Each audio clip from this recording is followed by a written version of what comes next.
అరుణాచలం ఆలయం అనేది తమిళనాడులోని తిరువన్నామలై టౌన్లో ఉంది. అయితే ఈ టౌన్కి ఒక ఆవిడ ఒకసారి అదే టౌన్లో ఉన్న మ్యారేజ్ ఫంక్షన్కి అటెండ్ అవ్వడానికి వచ్చింది. ఆమె చాలా దూరం నుండి వచ్చింది. అయితే ఆమె యొక్క సిచ్యువేషన్ ఇప్పుడు నేను చెప్పేది చాలా సంవత్సరాల క్రితం జరిగింది. అందువల్ల ఆమె ఆ టౌన్కి వచ్చినప్పుడు అక్కడ కార్లు కానీ, బస్సులు కానీ, ట్యాక్సీలు కానీ ఏమీ లేవు. కేవలం అప్పుడు ఉండేవి జట్కా బండీలు. జట్కా బండి అంటే మనందరికీ తెలుసు, ముందట ఒక గుర్రం ఉంటుంది, వెనకాల కస్టమర్లను కూర్చోబెట్టుకొని మధ్యలో డ్రైవింగ్ చేసే వ్యక్తుల్ని జట్కా వాడు అని అంటారు. అలాగే ఆ బండిని మొత్తం జట్కాలు అని అంటారు. సో ఆ టౌన్లో ఆమె వచ్చిన సమయానికి జట్కాలు మాత్రమే ఉండేవి. అయితే ఆమె రోడ్డు మీద దిగగానే వెంటనే ఒక జట్కా బండిని పిలిచి అతనితో మాట్లాడుకొని ఇలా మ్యారేజ్ ఫంక్షన్కి వెళ్ళాలి, వస్తావా అని అడిగితే సరే మేడం వెళ్దామని చెప్పి ఆమెను ఎక్కించుకొని వెళ్తున్నాడు. కొద్దిసేపు జర్నీ చేసిన తర్వాత ఆయన నేరుగా వెళ్లకుండా అడవి మార్గ మధ్యంలో నుండి పోనివ్వడం మొదలు పెట్టాడు. వెంటనే ఆ ఆవిడకి అనుమానం వచ్చి, నేను చెప్పిన రూటు ఇది కాదు కదా, మీరు ఇక్కడ సైడ్ ఎందుకు వెళ్తున్నారని అడిగితే దానికి ఆ వ్యక్తి నోరు ముయ్, ఎక్కువ తక్కువ మాట్లాడితే గనుక నిన్ను ఇక్కడే చంపేస్తాను అని చెప్పి బెదిరిస్తాడు. ఆ వ్యక్తి అలా అనగానే ఆమెకు ఏం చెయ్యాలో తెలియలేదు. వెంటనే ఆమె మనసులో చాలా టెన్షన్ అనేది ఫీల్ అయింది. అలాగే ఎటు చూసినా సరే మొత్తం చిమ్మ చీకటి అడవి మాత్రమే ఉంది. ఇక ఆమె చేసేదేమీ లేక కేవలం మనసులోనే అరుణాచల శివ, అరుణాచల శివ, అరుణాచల శివ అని అనుకోవడం మొదలుపెట్టింది. అలా ఆవిడ అనుకుంటూ ఉండగా వెంటనే వాళ్ళ దగ్గరికి ఒక పోలీస్ వ్యాన్ అనేది వచ్చింది. వెంటనే అందులో ఉన్న పోలీసులు ఆమెను రక్షించారు. ఆమెను నేరుగా ఆమె వెళ్లాల్సిన ఫంక్షన్ దగ్గరికి వ్యాన్లో తీసుకువెళ్ళి అక్కడ దించేశారు. దించేసిన తర్వాత ఆమె ఎంతో చాలా హ్యాపీగా ఫీల్ అయ్యి, దయచేసి మీ నంబర్లు నాకు ఇవ్వండి, నేను మళ్ళీ తిరిగి రేపు మీ పోలీస్ స్టేషన్కి వచ్చి మీకు తగిన బహుమానం ఇస్తా అని చెప్పి వాళ్ళ యొక్క కాంటాక్ట్ డీటెయిల్స్ అలాగే పేర్లు ఇవన్నీ తీసుకుంది.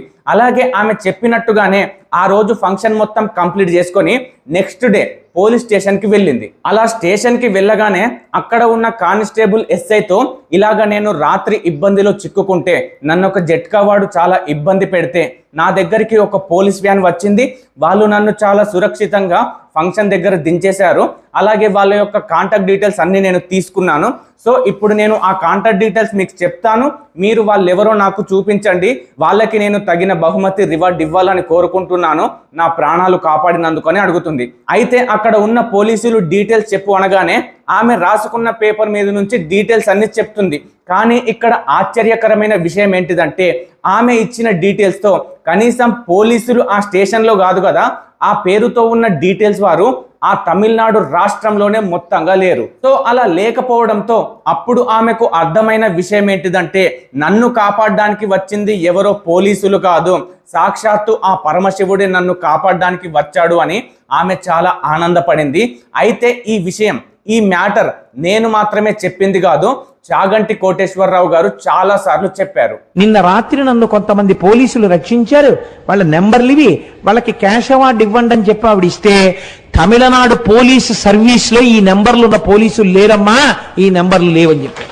అయితే ఇలాంటి ఇంట్రెస్టింగ్ ఇంకో విషయమే అరుణాచలం టెంపుల్ దగ్గర జరిగింది. అయితే దాని గురించి తెలుసుకునే ముందు మనం అసలు ఆ కొండ ఎలా ఏర్పడింది, అలాగే ఆ కొండ చుట్టూ గిరి ప్రదక్షిణ ఎందుకు చెయ్యాలి, అరుణాచలంలోకి వెళ్ళిన వారికైనా అరుణాచలంలోకి ఎవరు వెళ్ళని వారికైనా అసలు ఈ గిరి ప్రదక్షిణ యొక్క ప్రత్యేకత ఏంటి అన్ని ముందుగా తెలుసుకుందాం. ముందుగా ఆ కొండ ఎలా ఫామ్ అయింది అనేది తెలుసుకుందాం. సాధారణంగా ఈ భూమి మీద ఉన్న ప్రతి ఒక్క కొండ కూడా టూ సర్ఫేసెస్ ల్యాండ్ అనేవి, అంటే కొన్ని ల్యాండ్స్ అనేవి ఇలా గుద్దుకోవడం వల్ల అక్కడ కొద్దిగా ఊబిగా ఏర్పడి అదొక కొండగా ఫామ్ అయింది అన్నట్టు. కానీ అరుణాచలంలో ఉన్న కొండ మాత్రం అలా వెలిసింది కాదు, దానికే స్వయంగా వెలిసింది. అందుకే ఆ కొండను స్వయంభూ అని అంటారు. ఉదాహరణకు మన ఊరిలో చాలా గుడులు ఉంటాయి, మనమే దేవుణ్ణి ప్రతిష్టాపిస్తే దాన్ని ప్రతీక ప్రతిష్టాపన అని అంటారు. లేకపోతే ఎక్కడైనా స్వయంగా దేవుడే వెలిస్తే దాన్ని స్వయంభూ అని అంటారు. అలాగే ఈ కొండ కూడా టూ సర్ఫేసెస్ ల్యాండ్ గుద్దుకుణంగా వచ్చింది కాదు, దానంతటా అదే స్వయంభూగా వెలిసింది. అయితే ఈ కొండ అనేది ఏ టైంలో వచ్చింది, అసలు ఎన్ని సంవత్సరాల క్రితం వచ్చింది అని చెప్పడం చాలా కష్టం. ఎందుకంటే టైం కూడా కనిపెట్టకన్నా ముందే ఈ కొండ వచ్చిందని చాలా పురాణాల్లో చెప్తున్నారు. అలాగే మన మనుషులకున్న నాలెడ్జ్ ప్రకారం ఈ భూమి మీద హిమాలయాల కొండలే చాలా ఏళ్ల క్రితం, అంటే మొదటగా అవే ఫామ్ అయ్యాయి అని మనకు తెలుసు. ఆ హిమాలయ కొండలు దాదాపు 40 నుంచి 50 బిలియన్ సంవత్సరాల వెనుక ఏర్పడ్డాయి. కానీ ఈ అరుణాచలం యొక్క కొండ అనేది హిమాలయాల కంటే కూడా ముందే కొన్ని బిలియన్ సంవత్సరాల ముందు ఏర్పడిందని శాస్త్రజ్ఞుల యొక్క అంచనా. అయితే ఈ కొండ అనేది వెలిసినప్పుడు సాధారణ కొండలా కాకుండా ఒక అగ్ని పర్వతంలా, మొత్తం ఒక అగ్నిలాగానే కనిపించింది. అప్పుడున్న ప్రజలు ఈ కొండని the form of lord Shiva అని అనేవారు. అలాగే ఈ అరుణాచలం కొండ అనేది ఎలా ఫామ్ అయింది అనే విషయానికి పురాణాల్లో చాలా కథలున్నాయి. అందులో ముఖ్యంగా ఎక్కువగా వినిపించేది స్కంద పురాణంలో ఉన్న స్టోరీ. ఆ స్టోరీ ఏంటంటే, ఒకసారి మహావిష్ణుకి అలాగే బ్రహ్మకి ఇద్దరికి గొడవ అవుతుంది. ఆ గొడవకి కారణం ఏంటంటే, ఈ భూమి మీదకి నేనే ముందు వచ్చాను, నేనే గొప్ప, నేనంటే నేనే గొప్ప అని చెప్పి వాళ్ళిద్దరూ గొడవ పడుతూ ఉంటారు. అలా మహావిష్ణు మరియు బ్రహ్మ గొడవ పడుతూ ఉండగా వాళ్ళిద్దరి మధ్యలో ఒక పిల్లర్ టైప్ లో, అంటే ఇలా పొడవుగా ఒక ఫైర్ అనేది ఫామ్ అయింది. అయితే ఆ ఫైర్ అనేది మరెవరో కాదు, పరమశివుడే ఆ ఫైర్ గా ఫామ్ అవుతాడు. అలా ఫామ్ అయ్యి మహావిష్ణుతో బ్రహ్మతో ఇలా అంటాడు, ఎవరైతే ఈ ఫైర్, అంటే ఆ ఫైర్ ని నేనే, ఈ ఫైర్ యొక్క ఆది మరియు అంతాన్ని ఎవరైతే ముందుగా కనుక్కుంటారో వాళ్ళే మీరిద్దరిలో చాలా గ్రేట్ అని చెప్పి నేను ఖచ్చితంగా డిక్లేర్ చేస్తాను అని వాళ్ళిద్దరికి పరమశివుడు ఒక ఛాలెంజ్ ని విసురుతాడు. అలా పరమశివుడు వాళ్ళకి ఛాలెంజ్ విసరగానే వెంటనే బ్రహ్మ ఆ ఫైర్ యొక్క పై భాగానికి వెళ్తాడు, అలాగే విష్ణువు ఆ ఫైర్ యొక్క కింది భాగానికి వెళ్తాడు. కానీ వాళ్ళిద్దరూ ఎంత దూరం వెళ్ళినా సరే ఈ ఫైర్ అనేది ఎలా ఫామ్ అయింది, అసలు దీని యొక్క ఆది ఎక్కడుంది, అంతం ఎక్కడుంది అని అస్సలు కనుక్కోలేకపోతారు. కానీ ఇక్కడ మహావిష్ణువుకి ఏమనిపిస్తుందంటే, ఎవరు గొప్ప అని అనేదానికన్నా నాకన్నా ఎవరు తక్కువ కాదు అని అనుకుంటాడు. దాంతో అతను కిందికి అడుగుని కనుక్కోలేక వెంటనే పరమశివుడి దగ్గరికి వచ్చి నేను ఓడిపోయానని చెప్పగానే పరమశివుడు వెంటనే మహాశివుని బ్లెస్ చేస్తాడు. కానీ బ్రహ్మ మాత్రం నేను ఎందుకని ఓటమిని ఒప్పుకోవాలి అని చెప్పి అతను మొత్తం పైకి వెళ్ళి కనుక్కోలేకపోయినా సరే కిందికి వచ్చి పరమశివుడి దగ్గర నేను దాని యొక్క అంతాన్ని కనుక్కున్నాను అని చెప్పి అబద్ధం చెప్తాడు. వెంటనే పరమశివునికి విపరీతమైన కోపం వస్తుంది. ఆ కోపంలో బ్రహ్మదేవునికి శాపం ఇస్తాడు, నీకు ఈ భూమిపైన ఒక్క గుడి కూడా ఉండదు, నిన్ను భక్తులు అసలుకే పూజించరు అని చెప్పి మహాశివుడు బ్రహ్మకి శాపం ఇస్తాడు. మేబీ ఆ శాపం వల్లనే కావచ్చు బ్రహ్మదేవునికి మన భారతదేశంలో గుడులు అనేవి కనిపించవు. మేబీ భారతదేశం అంతటా 1 లేకపోతే 2-3 గుళ్ళు మాత్రమే ఉంటాయి. కానీ ఆ 2-3 గుళ్ళు ఉన్నా సరే ఆ గుళ్ళోకి జనాలు ఎక్కువగా వెళ్ళరు. అయితే పరమశివుడు ఆ అగ్నిలాగా ఒక పిల్లర్ లాగా మారిన ప్రదేశమే ఇప్పుడు మనం పిలుస్తున్న అరుణాచలం, అరుణాచలం యొక్క కొండ. అలాగే ఆ కొండ మొదట్లో వెలిసినప్పుడు ఆ కొండ మొత్తం అగ్నితో ఇలా బగబగా మండేది. అందుకే దాన్ని fire of the lord Shiva అని నమ్మేవాళ్ళు. అలాగే ఆ కొండ యొక్క అగ్ని వల్ల ఆ కొండ అనేది దగదగా మెరవడం వల్ల అక్కడ చాలా తేజంగా ఉండేది. అందుకే దాన్ని తేజోలింగం అని కూడా అంటారు. అలాగే పంచభూతాల్లో ఒకటైన అగ్నితో పరమశివుడు కనబడ్డాడు కాబట్టి ఆ లింగాన్ని అగ్నిలింగం అని కూడా అంటారు. అలాగే ఈ స్టోరీ మాత్రమే కాకుండా పురాణాల్లో ఇక్కడ అగ్నిలింగం అలాగే ఆ కొండ వెలవడానికి ఇంకొక స్టోరీ కూడా ఉంది. ఒకసారి పరమశివుడు మరియు పార్వతీదేవి ఇద్దరు కైలాసంలో ఆడుకుంటూ, అంటే ముచ్చట్లాడుకుంటూ సరదాగా ఉంటారు. అదే సమయంలో సరదాగా ఆట పట్టించడానికి పార్వతీదేవి తన 2 చేతులతో పరమశివుని యొక్క కళ్ళను మూస్తుంది. అలా పరమశివుని యొక్క కళ్ళను ముయ్యగానే ఈ లోకమంతా కూడా చీకటిమయంగా మారిపోతుంది. వెంటనే పార్వతీదేవి ఈ ప్రపంచానికి వెలుగును ఇవ్వడానికి ఏం చెయ్యాలో తెలియక తను ఇప్పుడు ఉన్న అరుణాచలం కొండ దగ్గరికి వెళ్ళి అక్కడ తాను ఒక ఘోరమైన తపస్సు చేయడం ప్రారంభించింది. వెంటనే ఆమె యొక్క తపస్సుకు కరుణించిన పరమశివుడు అక్కడ ఒక అగ్నికొండలాగా ఫామ్ అయ్యి ఈ ప్రపంచానికి చీకటిని పోగొట్టి మళ్ళీ వెలుగును ప్రసాదించాడు. అరుణాచలం కొండ వెలవడానికి ఈ స్టోరీ కూడా పురాణాల్లో ఉంది. అయితే అదే సమయంలో శివుడు తన పార్వతిని అర్ధ భాగంలో చేర్చుకొని అర్ధనారీశ్వరుడిగా ఉన్నాడు. ఎప్పుడైనా మీరు అరుణాచలంకి వెళ్తే గనక మనకు పార్వతీ పరమేశ్వరుల యొక్క అర్ధనారీశ్వరుడు స్టాచ్యూ అనేది కనబడుతుంది. సరే, మరి పురాణాల్లో స్టోరీలు ఉన్నాయి కదా, ఒకటే ఉండాలి కదా, మరి ఇన్ని స్టోరీలు ఎందుకున్నాయి అని అంటే, చాలా మంది కవులు చాలా రకాలుగా రాసినప్పుడు వాళ్ళ యొక్క నాలెడ్జ్ ని ఉపయోగించుకొని, వాళ్ళ యొక్క ఎక్స్పీరియన్స్ ని ఉపయోగించుకొని ఇలా స్టోరీలు రాశారు. కానీ ఇక్కడ నిజమైన అలాగే ఎక్కువగా పాపులర్ గా ఉన్న విషయం, అసలు కొండ నిజంగా ఏర్పడడానికి ముఖ్యమైన కథ ఏంటిదంటే, మహావిష్ణువుకి అలాగే బ్రహ్మకి గొడవ అయినప్పుడు మధ్యలో శివుడు ఫైర్ లాగా ఫామ్ అవ్వడమే అసలైన కథ, అలాగే ఎక్కువగా ప్రచారంలో ఉన్న కథ. అయితే మొదట్లో ఈ కొండ అనేది వెలిసినప్పుడు ఈ కొండ అనేది ఫైర్ గా అగ్నిలాగా బగబగా మండేది. అంటే ఆ సిచ్యువేషన్ అనేది కృతయుగం సత్యయుగంలో జరిగింది. అప్పుడు మనుషులు చాలా బలవంతులు అలాగే ధర్మాత్ములు కాబట్టి ఆ వేడిని తట్టుకొని ఆ వేడి చుట్టూ పరమశివుడికి పూజలు చేసి ప్రదక్షిణలు కూడా చేశారు. కానీ యుగాలు మారుతున్న కొద్దీ మనుషుల యొక్క వ్యక్తిత్వాలు అలాగే మనుషుల యొక్క ధర్మాలు అలాగే మనుషులు అన్ని తట్టుకునే విధాలు కూడా తక్కువ అయిపోతున్నాయి. కాబట్టి త్రేతాయుగంలో ఆ అగ్నికొండ కాస్త బంగారు కొండలా మారిపోయింది. అలాగే ద్వాపర యుగంలో ఆ బంగారు కొండ కాస్త రాగి కొండగా మారిపోయింది. ఇప్పుడు మనమున్న కలియుగంలో ఆ రాగి కొండ కాస్త సాధారణ కొండలాగా మారిపోయింది. ఎన్నిసార్లు ఆ కొండ మారినా సరే నిజానికి ఆ కొండ అనేది అగ్ని స్వరూపమే, అగ్నికొండనే. అయితే ఆ కొండ ఎలా వచ్చింది అన్న విషయం మనం ఇప్పటి వరకు తెలుసుకున్నాం. ఇప్పుడు ఆ కొండ డెవలప్ అవ్వడానికి అలాగే అరుణాచలం భారతదేశంలో ఇంత ఫేమస్ అవ్వడానికి గల కారణం ఏంటిదనేది ఇప్పుడు తెలుసుకుందాం. పూర్వం 9వ శతాబ్దంలో సౌత్ ఇండియాని పరిపాలిస్తున్న చోళా కింగ్ అనే ఒక రాజు ఆ కొండ దగ్గరనే ఈ అరుణాచలం యొక్క టెంపుల్ అంటే ఆలయాన్ని కట్టించారు. తర్వాత వచ్చిన ఆ చోళా రాజుల యొక్క వంశం మొత్తం ఆ గుడిని కొద్ది కొద్దిగా మంచిగా డెవలప్ చేస్తూ వచ్చింది. ఒకవేళ ఇప్పుడు కనుక మనం అరుణాచలం కొండకి వెళ్ళి అక్కడ ఉన్న కట్టడాలు కనుక చూస్తే అమ్మా అప్పుడే ఆ జనరేషన్లోనే ఇంత టెక్నాలజీని ఇంత నాలెడ్జ్ని వాడి ఈ గుడిని కట్టారా అని, ఇలాగా కట్టారా అని మనకే ఆశ్చర్యం వేస్తుంది. అలాగే అరుణాచలం కొండ దగ్గరికి టెంపుల్ దగ్గరికి వెళ్ళినప్పుడు ఒక పాజిటివ్ ఎనర్జీ అనేది ఖచ్చితంగా ఉంటుందని అక్కడికి వెళ్ళిన చాలా మంది భక్తులు చెప్పారు. అలాగే అక్కడ దేవుడు నిజంగానే ఉన్నాడు అని చెప్పడానికి మీకు స్టార్టింగ్లో ఒక ఆవిడ యొక్క కథ చెప్పాను కదా, అదే ఉదాహరణ. అయితే మనం ఇప్పుడు మీకు రెండో కథ చెప్తాను అని చెప్పాను కదా, దాన్ని ఇప్పుడు తెలుసుకుందాం.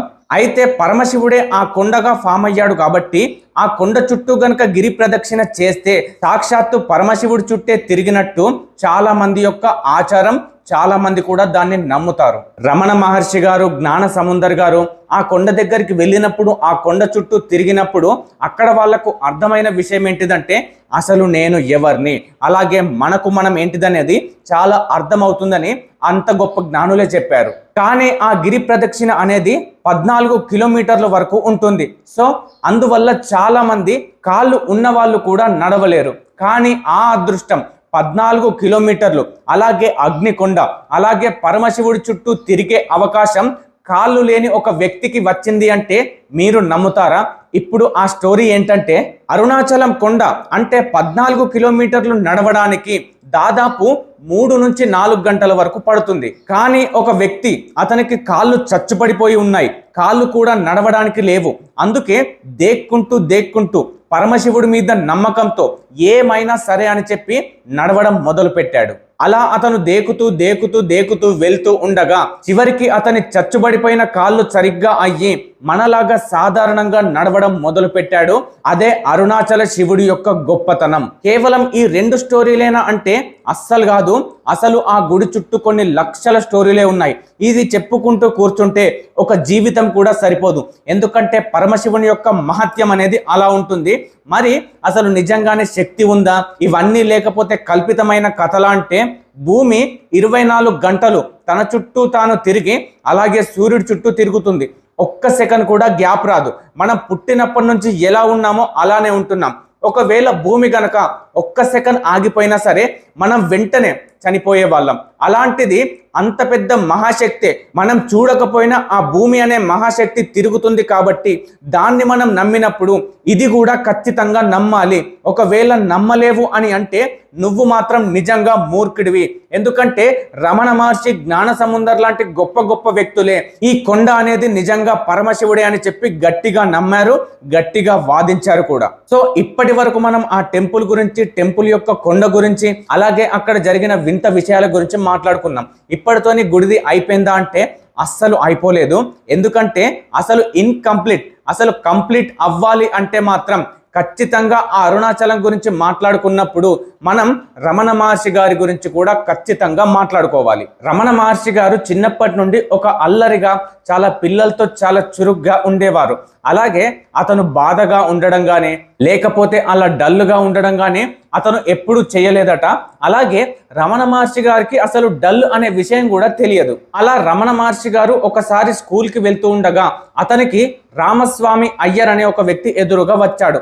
ఆ సమయంలో రమణ మహర్షి గారికి 16 సంవత్సరాలు మాత్రమే. సో అతని కంటే పెద్దవారు ముందు రావడంతో అతనికి నమస్కరించి మీరు ఎక్కడికి వెళ్ళి వస్తున్నారు అని అడిగాడు. దాంతో ఆ రామస్వామి అయ్యర్ అనే వ్యక్తి నేను ఇలా అరుణాచలం టెంపుల్కి వెళ్ళి వస్తున్నాను అని చెప్పాడు. దాంతో రమణ మహర్షి గారి యొక్క ఒళ్ళు ఒక్కసారిగా పులకించిపోయింది. అయితే రమణ మహర్షి గారు ఆ ఆలయం యొక్క పేరు వినడం అది మొదటిసారి కాదు, అంతకుముందు చాలా సార్లు విన్నారు. కానీ ఆ సమయంలో అతనికి ఎందుకో అతని బాడీలో వైబ్రేట్ అయినట్టు అనిపించింది. ఆ మాట వినగానే వెంటనే అప్పటి వరకు అల్లరిగా తిరిగిన రమణ మహర్షి గారు ఒక్కసారిగా డల్ అయిపోయారు. అసలు జీవితంలో ఎప్పుడు కూడా డల్ అనే పదమే తెలియని వ్యక్తి ఒక దగ్గర ప్రశాంతంగా డల్గా అంటే సైలెంట్గా కూర్చోవడం మొదలు పెట్టాడు. అలాగే అతని పని అతను చెయ్యడం మొదలు పెట్టాడు. అలాగే అమ్మా నాన్నలకు సహాయం చేయడం మొదలు పెట్టాడు. ఇలా రమణ మహర్షి గారు ప్రశాంతంగా ఒకరోజు కూర్చున్న సమయంలో అతనికి ఒక ఆలోచన వచ్చింది, నేను చనిపోతున్నాను అని. అయితే అతనికి ఆ ఆలోచన ఎందుకు వచ్చింది, అసలు ఈ ఆలోచన నాకు ఎలా వచ్చింది అని అతనికి కూడా తెలియలేదు.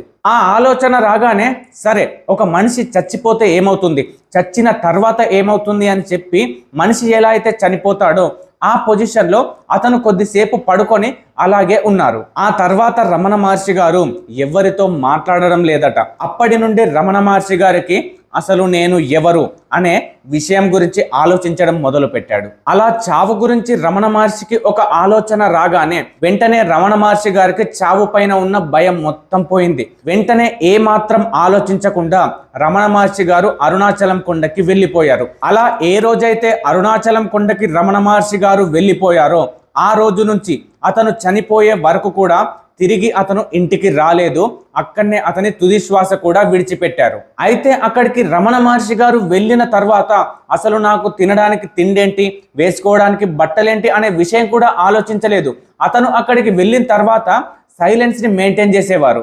అతను ఒకే మాట చెప్పేవాడు, నాలో శివుడు ఉన్నాడు, నేను నా జీవితాన్ని మొత్తం ఆయనకే అంకితం చేస్తున్నాను అని చెప్పేవారు.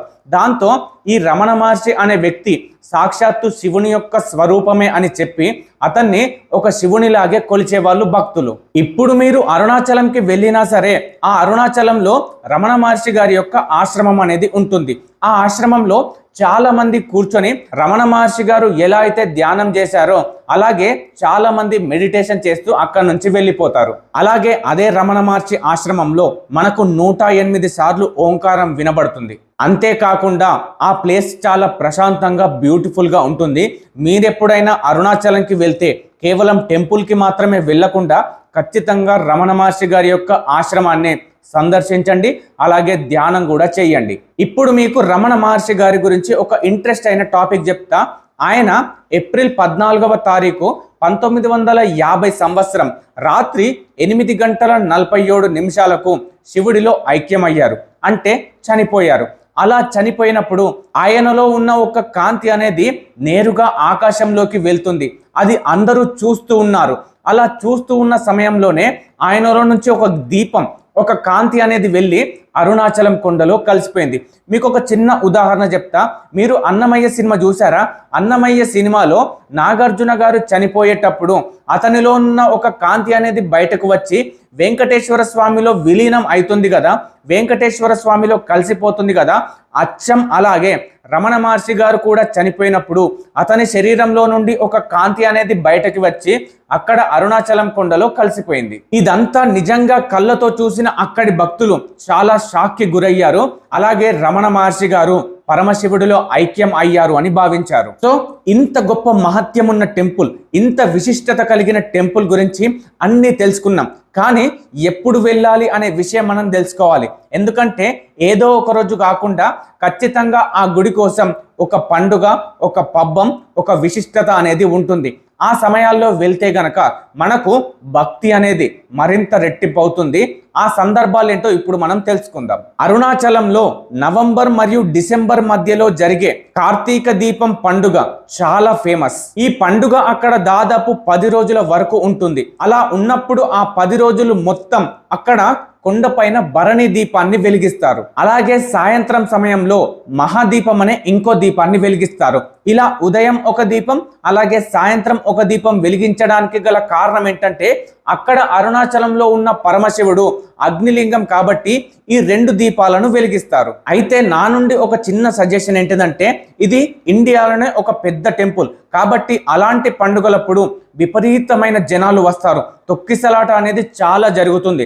కాబట్టి మీరందరూ కూడా ఖచ్చితంగా అదే సమయంలో వెళ్ళాలని మాత్రం అనుకోకండి. ఆ తొక్కిసలాటలో ఏమైనా జరగవచ్చు. అలాగే ఇంకో విషయం ఏంటిదంటే ముసలి వాళ్ళు కానీ చిన్న పిల్లలు కానీ అస్సలు వెళ్ళకండి. వీలైనంత వరకు అక్కడ జనాలు లేని సమయంలోనే వెళ్తేనే మీరు ప్రశాంతంగా అన్ని చూడవచ్చు. ఇప్పటి వరకు ఈ గుడి యొక్క ప్రత్యేకతలు అన్ని తెలుసుకున్నాం. ఇప్పుడు మరి ఆ గుడికి ఎలా వెళ్ళాలి అనే విషయం తెలుసుకుందాం. మీరు ఇండియాలో ఏ స్టేట్లో ఉన్నా సరే మనం ఆ స్టేట్ నుండి చెన్నైకి రీచ్ కావాలి. చెన్నైకి బస్ స్టాండ్ అయినా సరే రైల్వే స్టేషన్ ద్వారా అయినా సరే వెళ్ళొచ్చు. మళ్ళీ అక్కడి నుంచి తిరువన్నామలైకి ట్రైన్లు ఉంటాయి. ఆ ట్రైన్లో దాదాపు 5 నుంచి 6 గంటల సమయం పడుతుంది.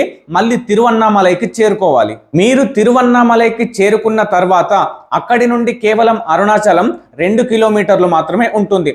ఎవరికైనా నడిచేంత ఓపిక ఉంటే నడవచ్చు, లేదు అంటే ఆటోలు కూడా అక్కడ ఎప్పుడు అవైలబుల్ గానే ఉంటాయి. అలాగే మీరు అక్కడే ఉండాలనుకున్నా సరే చాలా రకాల హోటల్స్ ఉంటాయి. అవన్నీ మీ బడ్జెట్ లోనే ఉంటాయి. ఇంకొక విషయం ఏంటిదంటే చెన్నైకి కాకుండా డైరెక్ట్ తిరువన్నామలైకి కూడా ట్రైన్స్ అనేవి ఉంటాయి. అవి మీరు ఉన్న ఏరియాని బట్టి ఉంటాయి. ఎక్కడి నుంచి పడితే అక్కడి నుంచి మాత్రం ఉండవు. ఈ విషయాన్ని మాత్రం గమనించండి. కానీ మీకు తిరువన్నామలై ట్రైన్ దొరికితేనే వెళ్ళండి, లేకపోతే చెన్నైకి వెళ్ళి అక్కడి నుండి వెళ్ళడం చాలా బెటర్. అలా అరుణాచలాన్ని రీచ్ అవ్వచ్చు. ఈ వీడియో చూశాక మీకు కూడా అరుణాచలం వెళ్ళాలి, ఆ అగ్నిగుండాన్ని సాక్షాత్తు పరమశివుణ్ణి దర్శించుకోవాలని ఉంటుంది.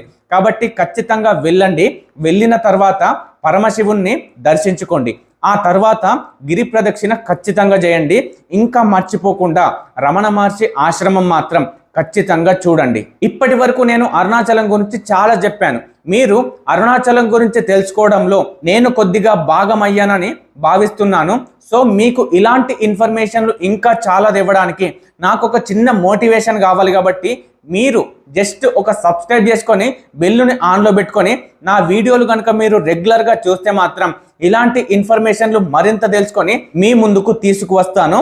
నెక్స్ట్ వీడియోలో మళ్ళీ కలుద్దాం. అంతవరకు బాయ్. మీ నవీన్ కోరే.